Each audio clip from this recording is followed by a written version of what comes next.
사랑하는 여러분, 주님의 은혜와 평강이 성도들의 삶에 늘 함께 하시기를 바라고 축복합니다. 오늘 말씀은 빌립보서 2장 1절에서 8절입니다. 지난 수요일 욥기가 드디어 42장까지 모두 끝났습니다. 욥기가 아주 특별했습니다. 저에게는 하나님께서 욥기를 통해서 우리에게 주신 은혜가 우리 각자에게 있었다는 생각이 들고 그러나 성경의 말씀은 늘 새롭죠. 내가 성경을 다 안다고 생각했는데 또 돌아서면 생각이 잘 안 나고 또 다음에 보면 또 예전에 어떻게 봤는지 잘 기억이 안 날 수 있거든요. 근데 그건 자연스러운 현상이라고 할 수 있습니다. 그것이 우리가 기억력이 너무 나쁘다거나 혹은 이전에 성경을 볼 때 너무 대충 봐서 기억이 안 난다거나 그럴 수도 있는데 그거보다는 성경은 살아계신 하나님 말씀이기 때문에 우리가 읽을 때마다 이 하나님 말씀은 늘 저 앞에 우리를 앞서가시는 거죠. 늘 우리의 손이 미치지 못할 만한 또 때로는 미칠 만한 거리에서 앞서가시기 때문에 항상 하나님 말씀은 새롭습니다. 아마 다음에 욥기를 다시 볼 때는 또 완전 새롭게 하나님 말씀 우리에게 다가올 거거든요. 만약에 이게 이상한 거죠. 지난번 봤을 때랑 은혜가 똑같다. 이건 사실 매우 이상한 겁니다. 볼 때마다 다를 수밖에 없죠. 그리고 목요일부터 빌립보서 말씀이 시작이 됐습니다. 빌립보서는 바울 사도가 로마의 감옥에 있을 때 빌립보 교회를 향해 쓴 서신입니다. 대략 기원 후 60년, 62년 이 즈음이라고 보고 이때 바울은 크게 두 가지 목적을 가지고 이 빌립보서를 쓰게 됩니다. 첫 번째 목적은 바울의 모든 목회 서신들이 로마서부터 고린도서, 갈라디아, 에베소서, 빌립보서 모든 바울의 목회 서신들이 그런데 교회가 직면하고 있는 신앙적인 문제나 어려움에 대해서 대답을 하려고 목회 서신을 항상 씁니다. 그러니까 분명한 목적을 가지고 서신을 쓰는 거죠. 그 중에서도 빌립보서는 과격한 유대 율법주의자들, 매우 과격한 유대 율법주의자들과 거짓 교사들, 이단들을 경계하기 위해서 이 빌립보서를 씁니다. 내가 아끼고 사랑하는 교회가 그런 것에 흔들리지 않기를 바라는 마음을 담고 있는 거죠. 그래서 지금 1장, 2장을 보면 잘 안 느껴지는데 3장 2절에 가면 오늘 매일 성경 분량이 3장입니다. 3장 2절에 가면 아주 신랄하게 그런 아주 근본적인 유대 율법주의자들을 강하게 아주 표현하는 표현이 나오거든요. 그리고 또 하나는 서로의 사정을 정확하게 알리고 서로를 위로하며 서로의 관계를 더 돈독하게 하기 위해서. 그러니까 빌립보 교회 성도들 사이도 그렇지만 빌립보 교회와 또 바울 사도와 이 선교 여정을 함께하고 있는 사도들, 그들 사이에 또 교회와 교회 사이에 서로의 사정을 잘 알리고 서로를 위로하고 서로의 관계를 더욱 돈독하게 만들기 위해서 이 서신을 쓴 겁니다. 그러니까 이 서신의 목적이 단지 그들을 가르친다라는 목적을 넘어서 어떤 것을 설명하고 설교하는 그걸 넘어서 그들이 서로 간에 또 그들과 우리가 서로를 잘 이해하고 알 수 있도록 하기 위한 소식을 전하는 거죠. 그래서 바울 사도는 이러한 서신을 보낼 때 누굴 보낼 건가를 매우 중요하게 생각하고 늘 그 서신의 축복과 인사의 말을 앞뒤로 가득 채우는 게 그런 의도가 있는 것입니다. 그러니까 안부를 전하고 서로를 위로하고 안위하기 위해서 서신을 보내는 거죠. 그래서 우리가 이 빌립보서를 읽으면서 이 말씀 속에서 오늘 우리에게는 이것을 어떻게 이제 적용하고 또 오늘 우리의 삶에서 우리가 가지고 있는 신앙적인 어려움이나 또 어떤 문제 이런 것들은 어떤 게 있는지 이것을 생각하고 또 성도가 함께 서로의 문제를 살피고 위로하고 서로의 형편을 잘 살피고 이해함으로 더욱더 돈독한 교회 공동체를 이뤄가고자 하는 마음을 이 빌립보서를 읽으면서 얻게 되는 게 매우 중요하다고 할 수 있습니다. 오늘은 대림절 네 번째 주일이죠. 우리 교회 창립 35주년이 되는 기념주일이기도 한데 우리 교회는 정확하게 1989년 12월 24일 그날도 주일이었습니다. 그날 달력을 이렇게 돌려보니까 딱 그날이 주일이거든요. 올해 12월과 요일이 똑같습니다. 그날 성탄절 하루 전날 바로 이 자리 지금의 교회터에서 창립 기념 예배를 드렸습니다. 첫 개청 예배는 오늘이 아니고 3주 전인 12월 3일 그날 지금 박정려 권사님, 무재남 집사님 댁 바로 옆에 송전 삼리 마을회관에서 32명이 모여서 개청 예배를 이제 드렸습니다. 그때 목회자 없이 같이 모이셔서 아마 우종수 장로님이 인도를 하셨을 것이고 예배를 드렸습니다. 그날 주일헌금이 13만 7,150원이었는데 그날 이후에 불과 열흘 만에 매우 빠른 속도로 이 창립 기념 예배를 드리기까지 주로는 한 3주 정도가 있지만 실제로 조립식 건물로 이곳에 교회를 짓는 시간은 열흘 정도 걸렸다고 기록이 있는데 불과 열흘 만에 정말 빠른 속도로 조립식 교회 건물이 지어지면서 창립 기념 예배를 드린 겁니다. 그러니까 우리 교회는 건물로는 교회 역사의 두 번째 건물인 거죠. 처음에는 조립식 건물이 있었던 겁니다. 그 내용은 교회 요람에 잘 나와 있고 교회 홈페이지에도 교회 발자취에 보면 잘 나와 있습니다. 개청 예배를 처음 12월 3일 개청 예배를 드렸던 그 12월의 첫 주간에 매일 아침마다 두부를 가지고 와서 이 송전에서 파시던 은영기라는 분, 그분이 성남 양문교회 집사님, 경기도 성남 양문교회 집사님이셨는데 이분이 송전에 교회 개척을 위해 모인 성도들이 있다는 사실을 집사님의 교회인 성남 양문교회에 이제 보고를 하게 되죠. 그 교회 신석복 장로님에게 보고를 하고 장로님은 그 사실을 담임 목사인 공용준 목사님께 이제 말씀을 드렸습니다. 제가 이 성남 양문교회 역사를 보니까 교회 개척을 많이 했더라고요. 이 송전 양문교회 그 이후에도 여러 번의 교회 개척을 하셨더라고요. 그러니까 송전에 성도들이 모여서 개척을 하려고 하고 있다. 이 소식을 공용준 목사님께 전하니까 그 담임 목사님께서 그럼 우리가 그걸 좀 돕자. 그렇게 이야기가 된 거죠. 이 내용은 성남 양문교회 홈페이지 거기도 교회의 발자취라는 게 있는데 거기 가면 그 1989년 그 12월에 용인에 있는 송전 양문교회 개척을 지원했다. 그렇게 쓰여 있습니다. 그때 지금은 돌아가신 고 우종수 장로님 또 김정희 권사님께서 지금의 교회터인 송전이 525번지, 524-1번지, 2번지 모두 507평을 김종진 집사님은 잘 아시겠지만 507평을 모두 헌납하시고 성남 양문교회가 교회 개척을 지원하기로 하면서 2천만 원의 건축비로 불과 열흘 만에 예배당 50평, 사택 20평 조립식으로 짓고 교회 창립 기념 예배를 여기서 이제 드린 거죠. 그때는 단층의 조립식 건물이었던 겁니다. 그게 이제 89년 12월 24일입니다. 그날도 주일이었는데 주일에 드리게 되면서 송전 양문교회 역사가 이제 시작이 된 겁니다. 그리고 그 다음 해 1990년 4월 달에 바로 성전 건축추진위원회가 구성이 되고 그 다음 해인 1991년 9월 달에 성전 건축 착공 예배를 드리게 됩니다. 이때 성남 양문교회 안수 집사이신 정태민 집사님이라는 분이 이 건축업을 하신 분이었나 봐요.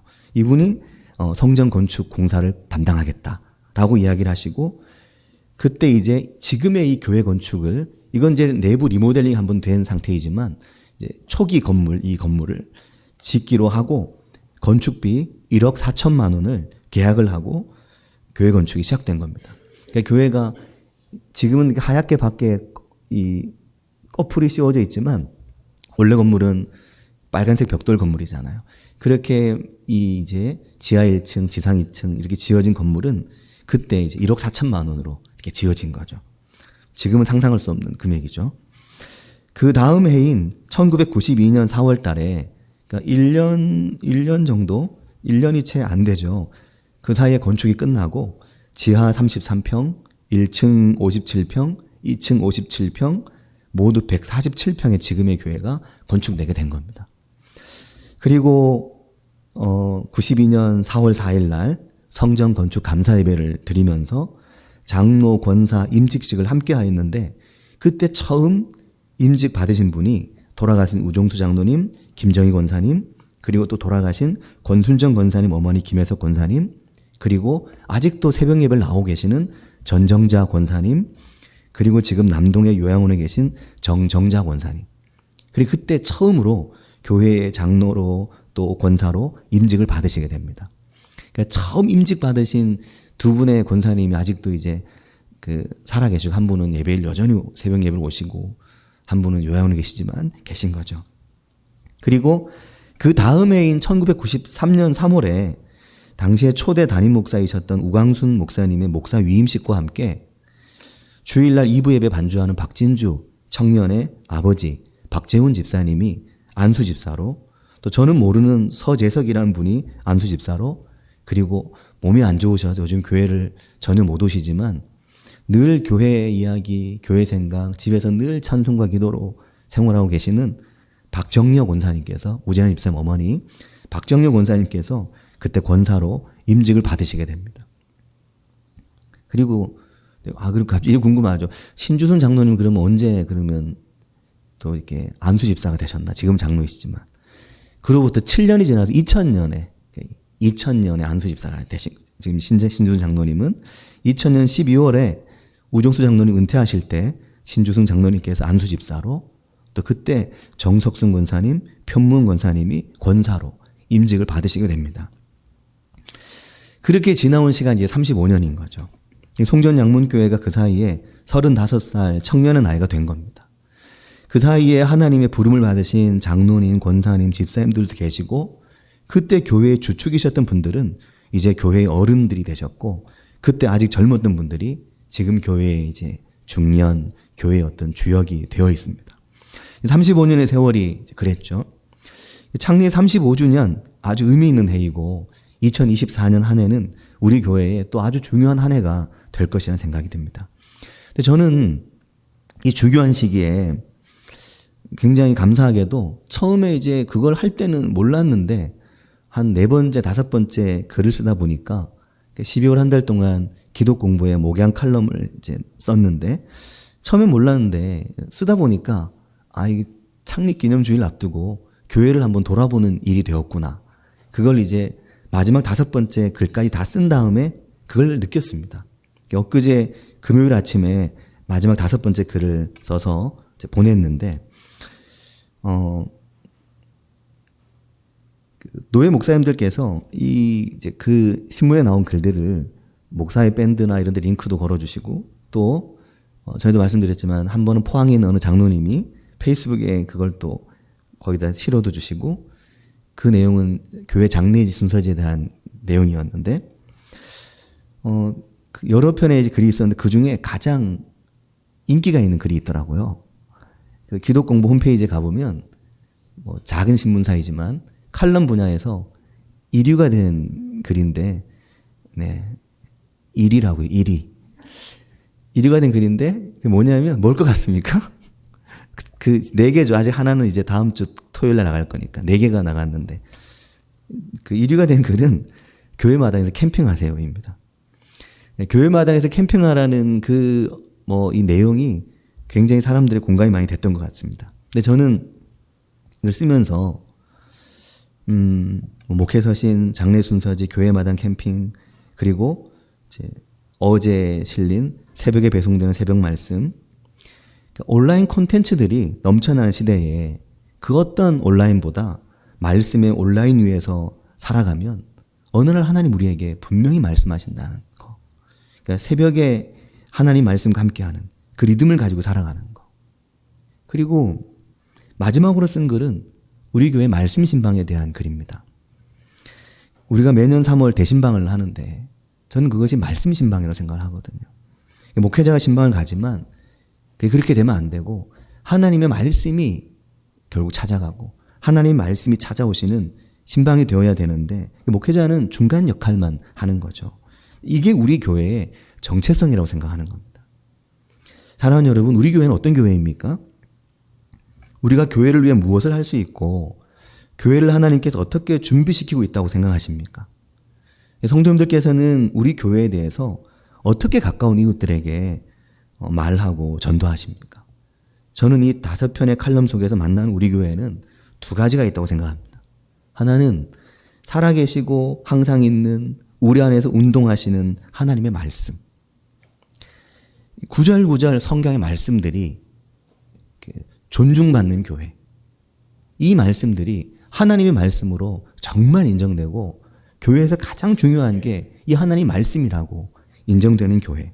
그게 하나이고 다른 하나는 빌립보서랑 같은데 세상에 줄 수 없는 사랑의 교제와 평안이 있는 교회. 그게 우리 교회의 정체성이라고 현재 생각을 하고 있습니다. 그걸 빌립보서 2장의 앞부분이 말씀하고 있더라고요. 2장 1절 말씀을 시작하면서 이렇게 말하거든요. 그러므로 그리스도 안에 무슨 권면이나 사랑의 무슨 위로나 성령의 무슨 교제나 긍휼이나 자비가 있거든. 이렇게 말합니다. 자, 사랑하는 여러분, 이게 무슨 말입니까? 좋은 말을 다 모아놨잖아요. 근데 이게 무슨 말입니까? 이거 어떻게 읽으면 가정 같죠, 가정. 이런 게 저런 게 너희 안에 있으면 너희가 이럴 것이다. 이렇게 이야기하는 것을 읽을 수 있는데 원문은 그런 의미가 아닙니다.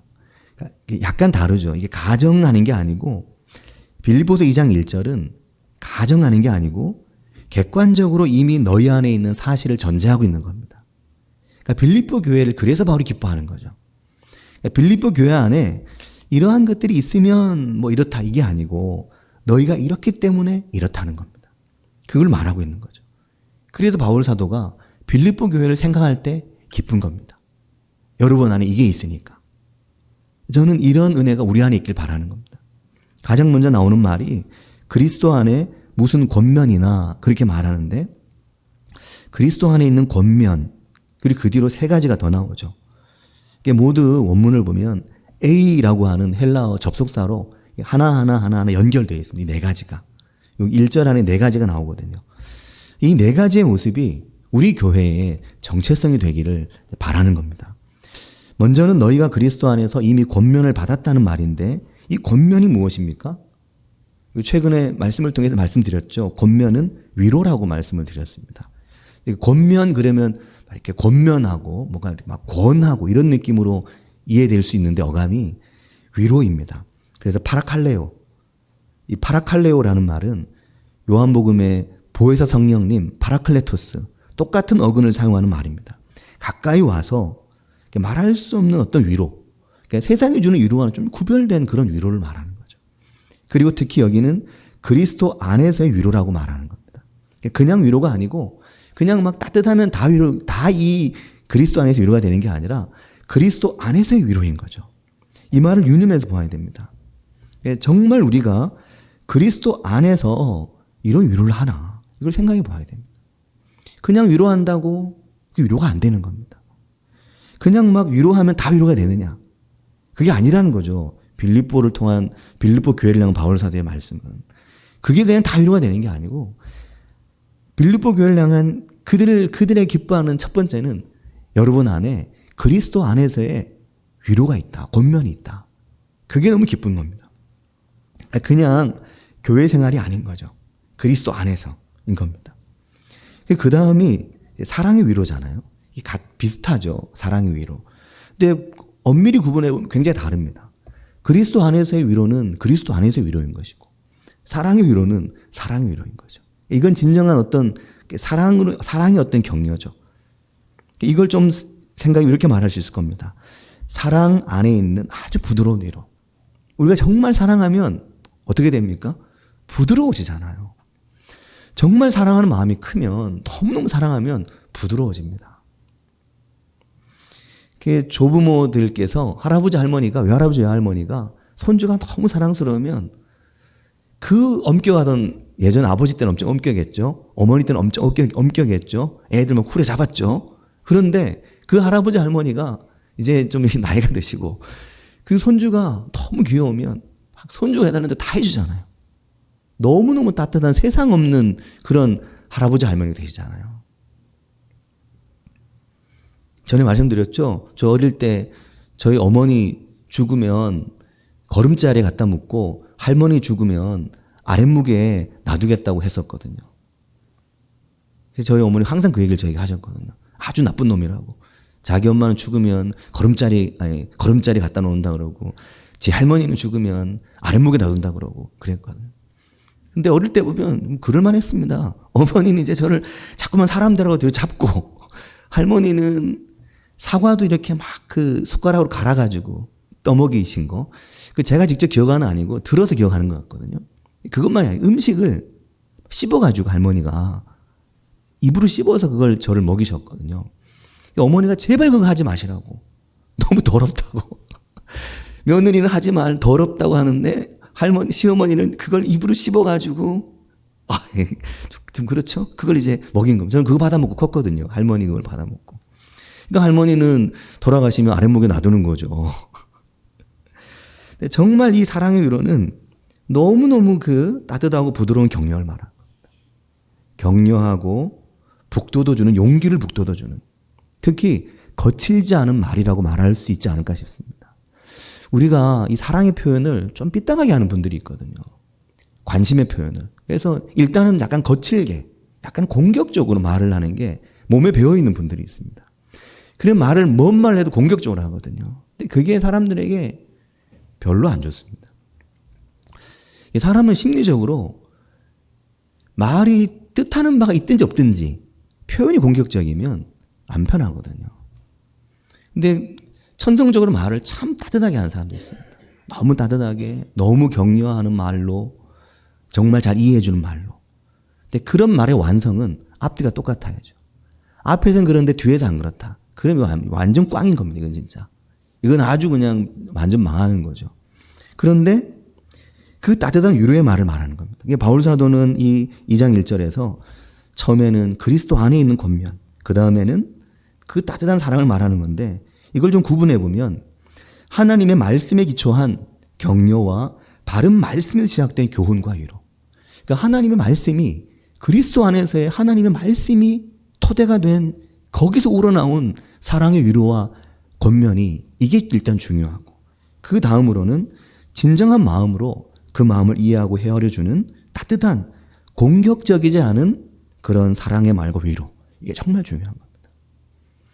이게 평생 부부가 함께 살면서도 정말 이게 아내분들이 그러시죠. 정말 내 남편이 날 모른다고 얘기를 많이 하거든요.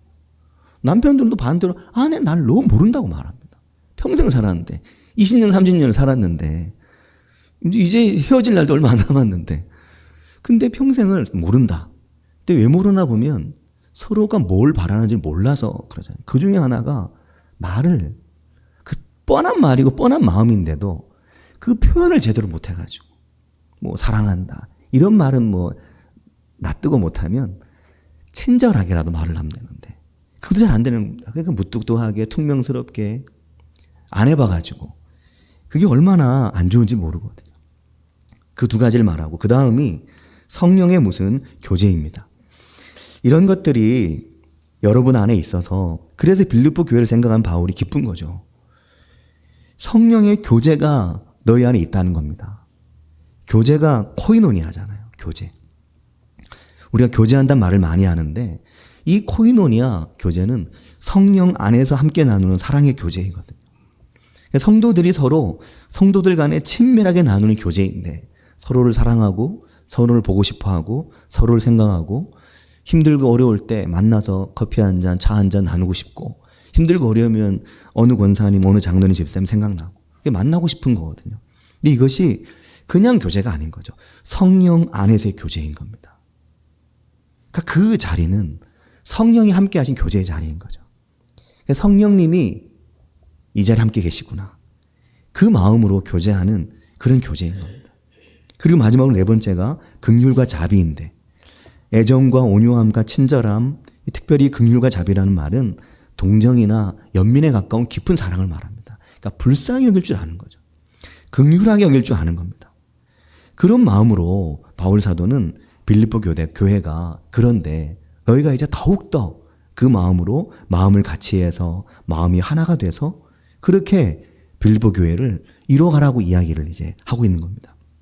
사랑하는 여러분, 이 말씀들을 생각해 보면 우리가 얼마나 이 빌립보 교회의 모습을 닮아가고 있나, 이 생각을 해보게 되는 겁니다. 우리 안에 이 네 가지는 우리 안에 어떻게 있는가 하는 거죠.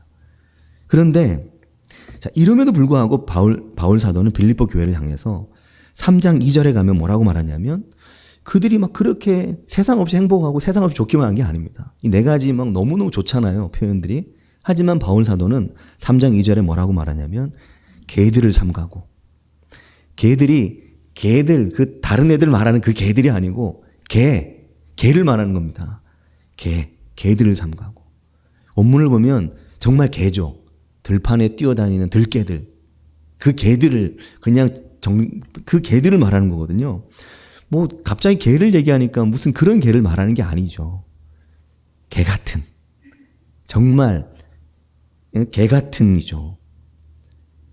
그리스도의 복음 안에서 보았을 때 개처럼 행악하는 자들, 바울 사도는 유대 율법주의자들과 율법을 통해서 교회를 혼란스럽게 만들고 또 그 뒤에는 몸을 삼가 이 몸을 해하는 것을 그 바로 뒤에 말하잖아요. 3장 2절에 보면 우상 숭배자 이방 종교들을 말하는 겁니다. 카타르시스를 위해서, 종교적인 그 카타르시스를 위해서 몸을 자르고 몸을 해치면서 그렇게 종교에 탐닉하고 있는 그것과 구분되기조차 어려운 유대 율법주의자들, 너희들, 그들을 삼가라고 말하는 겁니다. 근데 그 표현을 개들을 삼가라고 그렇게 말하는 거죠. 바울 사도가. 이게 빌립보 교회 안에 가벼운 문제는 아니었던 겁니다. 교회 주변에도 이런 일이 가벼운 게 아니었던 거죠. 근데 그런 중에도 빌립보 교회가 그렇게 견고하게 서가니까 너무 기쁘고 좋은 겁니다. 이 견고한 교회가. 이러한 행악자들, 이러한 개들을 삼가라는 말은 마음을 같이 하고 같은 사랑을 품고 같은 마음을 품고 신앙 안에서 그리스도 안에서 하나의 코이노니아를 이루어가는 것을 방해하는 거죠. 그러한 일들이. 한 마음을 품고 다툼이나 허영으로 하지 말고 오직 겸손한 마음으로 각각 자기보다 남을 낮게 여기고 4절에는 자기 일을 돌볼 뿐더러 또한 각각 다른 사람들의 일을 돌보라 이렇게 말하는데 그렇게 교회가 되어가야지 그 개들을 또는 행악하는 자들 그렇게 되면 그것 때문에 이 신앙의 길을 잃어버리고 놓치면 안 된다. 그 이야기를 하는 겁니다. 사랑하는 여러분, 우리 교회가 빌립보 교회처럼 세워져 가게 되기를 바라고 축복합니다. 오늘 김지원 전사님이 교회 부임을 했죠. 아주 반갑고 참 기쁜 겁니다. 제가 아내에게 그렇게 얘기했거든요. 야, 난 대림절에 예수님 기다려야 되는데 대림절에 전사님 부임한 날 엄청 기다리고 있더라. 그렇게 얘기를 했죠. 요즘에 좋은 전사님 찾기가 참 어렵습니다. 근데 좋은 전사님은, 좋은 목회자는 딱 보면 알 수 있죠. 그들만이 가지고 있는 DNA가 있거든요. 네, 느낄 수 있는. 어제 청소년부 아이들 찬양 연습을 하는데 그걸 옆에서 이렇게 지켜보고 있더라고요. 이게 저도 목회를 그래 꽤 오래 했기 때문에 일거수일투족을 보면 느껴지는 게 있습니다. 아주 좋은 전사님 잘하구나. 뭐 중간에 뭐 좌충우돌하는 날도 있겠지만 앞으로 좋은 사역자가 될 것 같거든요. 어제 목회 서신에도 썼는데 이번 주간에 정말 놀라웠던 일이 있었어요. 아주 신기한 일이 있었거든요. 제가 너무 신기하다. 근데 그 사안을 과학적인 그 내용을 모르는 건 아니지만 신기하다. 바깥 남자 화장실 수도가 얼지 않았거든요. 야, 저 장로님 소원 장로님께서 물을 약간 틀어놔야 안 온다고 몇 번 약간 틀어놓으셨는데 저희 집 보일러도 해필 지난 금요일 밤에 다른 날도 있는데 엄청 추워서 아마 그렇게 되지 않았을까. 멈췄죠? 교회 보일러에서 회의실 안쪽으로 들어오는 화장실에 나오는 온수 그것도 얼어버렸고 박현욱 권사님도 어제 들어보니까 보일러가 얼어가지고 온수가 안 나와서 어제 냉수로 머리 감았고 그러시더라고요. 또 송하영 장로님, 김영숙 집사님 운영하시는 명지 열린 지역아동센터 거기도 건물이 워낙 오래된 건물이라 이미 바깥에서부터 배관이 얼어서 물이 안 나오는. 근데 교회 바깥 남자 화장실이 되게 안 얼었단 말입니다. 진짜 신기한 놀이죠. 저게 매년 꼭 얼었거든요. 꼭 얼었습니다. 근데 왜 안 얼었느냐. 어제도 말씀드렸죠. 목회 사진을 통해서. 그 수도를 물방울이 한두 방울 떨어지게 딱 이게 똑똑 뚝뚝 뚜루룩 뚜루룩 뚜루룩 떨어지게 해놓은 그게 이게 안 오는 겁니다. 신기하죠. 왜 안 올까요? 옛날에도 그 화장실 안에 항상 그 뜨거운 그 난방기 켜두었거든요. 그래서 교회에서 거기가 제일 따뜻했습니다. 다 추운데 거긴 따뜻했거든요. 남자 화장실은. 근데 얼었거든요. 들어오는 물길이 열려 있으니까 안 오는 것이라는 걸. 이걸 이제 확실히 이번에 알게 된 거죠. 뭐가 어떻게든 계속 흘러가면 이게 안 오는 겁니다. 새벽마다 와가지고 그 문을 딱 열어보고 그래봐야 한 3일 정도였다. 가장 추운 날이 한 3일 정도였잖아요. 딱 열어보면 물이 여전히 또르륵 또르륵 또르륵 떨어지고 있는 건 정말 신기하더라고요. 그 다음 날도 혹시 얼었을까? 또 또르륵 또르륵 또르륵 떨어지는 거죠. 야, 물길이 흘러가면 아무리 가녀리게 흘러도 이게 안 오는구나. 흘러만 가면 얼지 않고 굳지 않는다. 이게 느껴지는 겁니다. 권면과 위로가 그런 겁니다. 사랑이 죽음을 이기고 사랑이 어둠을 밀어내는 거죠. 그 권면과 그 위로가 어디에 있습니까? 하나님의 말씀 안에 있는 겁니다. 그 말씀 안에서 이 세상의 모든 추위와 얼음을, 이 세상의 모든 굳어가는 것을 녹일 수 있는 은혜가 그 말씀 안에 있는 거죠. 성경 우리를 탓하지 않습니다. 예수님은 우리를 정죄하지 않습니다. 네가 왜 이래? 책망하지 않습니다. 예수님은 늘 우리를 향해서 다시 해보자. 다시 해라. 할 수 있다. 이 길로 가라. 갈 수 있다. 너의 물길이, 너의 삶의 길이 굳지 않고 얼어붙지 않을 거다. 늘 그 말씀의 길을, 그리스도의 그 사랑의 길 우리에게 보여주시죠. 그 길로 가라고. 그러니까 말씀 안에 있는 게, 선한 그리스도인의 성도들의 공동체 안에 있는 게 그렇게 중요하고 중요한 것입니다. 생긴 건 다 다르지만, 너무 다르잖아요. 하지만 어제 주보를 만들면서 그 앞에 사진 있잖아요. 사진. 그 사진을 이렇게 이제 넣고 배경의 글씨를 이제 색깔을 미세하게 바꾸는데 그 색깔이 마음으로 뜨겁게인데 글자색은 하나도 안 뜨겁잖아요. 글자색을 좀 뜨겁게 하려면 빨갛게 해가지고 마음으로 뜨겁게 그렇게 해야 되는데, 근데 정말 뜨거운 건 파랗다는 거 아시죠? 진짜 뜨거운 건 파란 게 뜨겁잖아요. 가스레인지 켜면 파란 불꽃이 얼마나 뜨겁습니까? 뜨거운 게 색깔이 다 다른 거죠. 뜨겁다고 다 빨간 건 아닌 겁니다. 뜨거운 색깔이 다 다른 거예요. 사람마다 생긴 게. 부부도 그렇고 20년 30년을 살아보면 다 닮을 것 같지만 어느 순간 보면 속까지 다르잖아요. 정말 다르잖아요. 하지만 사랑의 방식도 다르고 사랑하는 내용도 다르고 다 다르지만 맞춰가면서 사랑할 수 있는 겁니다. 그리스도 안에서. 그리스도의 사랑 안에서. 근데 그 사랑은 자기를 낮추시고 죽기까지 복종하신 그리스도의 사랑이신 거죠.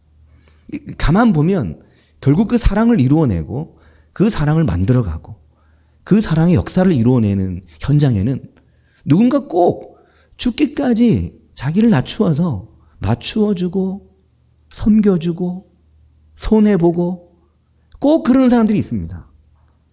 꼭 그들의 눈물이 있고 그들의 희생이 있거든요. 자기를 다 내어주면서 맞춰주고 또 함께 해주고 격려해주고 그러거든요.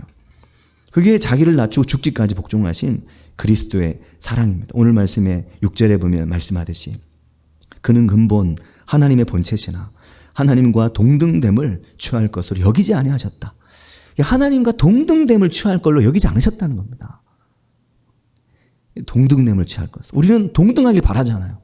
내가 한 만큼 나도 받길 원하거든요.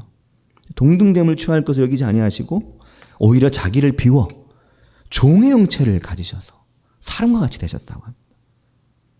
사람의 모양으로 나타나셔서 자기를 낮추시고 죽기까지 복종하셨으니 그 십자가에 죽으십니다.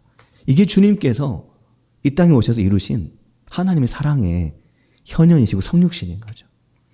이 은혜가 우리의 삶에 있기를 바라고 축복합니다. 우리 교회가 이 빌립보서가 말씀하는, 특히 2장의 앞부분이 말씀하는 이러한 사랑을 이루어가는 교회가 될 수 있기를 바라고 축복합니다. 같이 기도하겠습니다.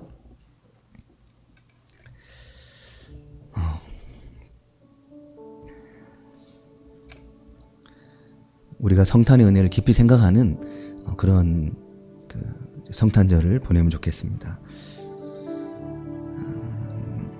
어제 생각을 해보니까 제가 괜히 아이들에게 되게 미안한 생각이 들더라고요. 저희 집의 아이들에게. 왜냐면은 이제 이게 성탄절은 늘 목회자에겐 바쁘죠. 정신없고. 성탄절 뭐 준비하고 뭐 성탄절 순서지 만들고 예배 준비하고 또 성탄절 주일 설교하고 또 돌아서면 설교하고 그러다 보니까 이게 어떨 때는 많은 경우 일로 제게 작용하거든요. 제게는 일인 거죠. 표현은 감사함으로 은혜로 표현하지만 저에겐 일이 되는 겁니다. 그러니까 집에 있는 제 아이들은 일을 하는 아빠를 보는 거죠. 성탄절에. 야, 이거 참 잘못했구나. 그런 생각이 어제 너무 많이 들더라고요. 성경의 말씀이 또 이 성탄절에 이 땅에 오신 예수님이 빌립보서를 통해서 또 우리의 성탄절을 통해서 그리스도를 느끼길 원하시는 겁니다. 그 풍성한 사랑을, 그 풍성한 축복을, 그 은혜를 우리가 오늘과 내일 가족과 함께 느끼고 또 함께 할 수 있는, 성도들과 함께 느낄 수 있는, 깨어진 관계도 회복되고 또 마음 상했던 것도 또 풀고 그런 은혜가 우리 가운데 있기를 같이 한 목소리로 기도하겠습니다. 하나님 아버지 정말 사랑 감사합니다. 아버지께서 함께 해주셔서 주님 저희가 이 성탄절을 함께 주님 성탄의 기쁨을 함께 나누고 성탄을 함께 나누고 하나님 아버지 성탄절에 이 땅에 오신 예수님, 우리를 위해 당신을 내어주신 예수님, 자신의 몸을 내어주신 예수님, 말씀 가운데 깊이 만나고 경험하고 그 경험할 수 있는 적이 될 수 있도록 도우시고 인도해 주시기를 주님 원합니다. 아버지, 하나님 아버지, 이 성탄절이 우리의 은혜가 되게 해주시고 우리의 기쁨이 되게 해주시며 하나님이 될 수 있게 도와주시고 인도해 주시기를 주님 원합니다. 아버지 역사해 주시옵소서. 주님 우리에게 성탄의 기쁨이 있는, 당신을 내어주신 그리스도의 큰 사랑이 있는 성탄절이 될 수 있도록 주님 도우시고 함께 해주시기를 주님 원합니다. 아버지 역사해 주시옵소서. 주님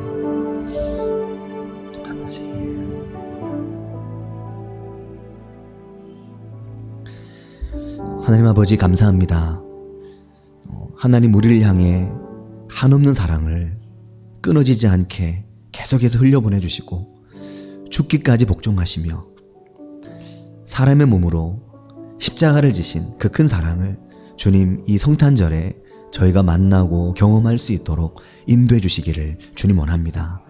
하나님 아버지, 저희 교회가 빌립보서가 말씀하는 빌립보 교회와 같은 그런 은혜가 있는 교회의 모습으로 되어가도록 주님 인도해 주셔서 창립 35주년에 더 주님이 기뻐하시는 교회가 되어가도록 주님 인도해 주시기를 원합니다. 주님 저희 가운데 함께 해 주시기를 원하오며 예수님의 이름으로 기도합니다. 아멘.